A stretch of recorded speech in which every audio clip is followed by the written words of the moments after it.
Hi, this is Debbie and Dr. Rob. We are transformational leaders helping you have more love, more success, and more creativity in your life. And this is an informal talk that we're having on video about different topics that we teach. And one of the things that we wanted to teach today is those of you who've been trying to work on themselves, trying to do personal development, maybe positive thinking, improve themselves, but feel like your results are very limited. You may feel a little better about yourself, but you're not getting that big transformation that you really want. And the reason is you're probably just focusing on the persona. That's right. In Jungian psychology, the persona is the mask we wear, and it's really useful for social interaction. In our model, we don't see anything wrong with it. We're not trying to get rid of it or even focus on it that much.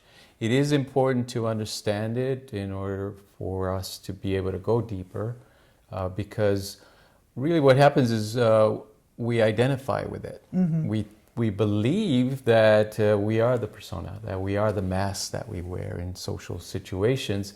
And of course, in personal development, if we're only working at that level, that's not going to get us very far. And the persona is just such a small part of who we are. Yeah. And so many of you might be thinking, well, I do work on a little deeper level. I work on the unconscious, and I'm changing my patterns, my unconscious blocks, and all those things. But if you really think about it, you're still working on the persona, this identity that you think is who you are based on your personal history, what happened to you, and you're very limited to what you can create because you're still identifying with this very, very small part of yourself. That's right. And if we really want to make changes, we have to be able to not only identify our persona, but to also understand how it's shaped our view of the world and ourselves. So it's a good exercise to think about what is our persona, mm-hmm. and how have we been playing out in our family life, in our work life, and in our social settings, right? So the persona, if we think about it as a mask, internally we have this ego that's narrating our life to us, right? It also has a lot of defenses. When the persona or the ego feel threatened, these ego defenses come to the rescue, and their whole mission is to make sure that the persona survives. Right? When we want to transform, make changes, become better in any area of our life, those defenses are going to resist. Yeah, they become a very powerful defense against change. And so when people are talking about, making themselves a better person or being more confident or having more things in their life, they're facing those ego defenses, and it only really wants you to stay on the surface. And so we're naturally defending against any kind of deeper work anyway. So a lot of people think, well, I'm good enough. If you've told yourself, I know that, and I'm good enough, and I've done enough work, and I love myself, but you're still not getting the result, that means you're really not seeing the whole picture of who you are. And we don't want to just identify with the persona because we have so much more to us.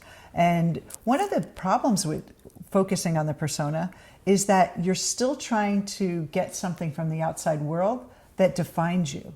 So if you have the relationship you want, that defines you. If you have money, that more money, then you have a better persona. And that really leaves you in a powerless place because you're not really owning your own power. You're giving it out to the world and attached to those things out there. And what we teach is that there's actually a deeper part of us where we can find our own power. And that is our true self, which is much different than the persona. And it's really our authentic, unlimited self. And so instead of just trying to be a little more positive and shining up that surface self, you're actually getting into your true power. That's right. So here's an exercise for you.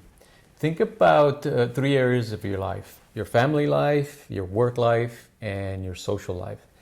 What persona do you wear? What mask do you wear in those settings? And write it down. Think about also what you reject, what doesn't fit into your persona.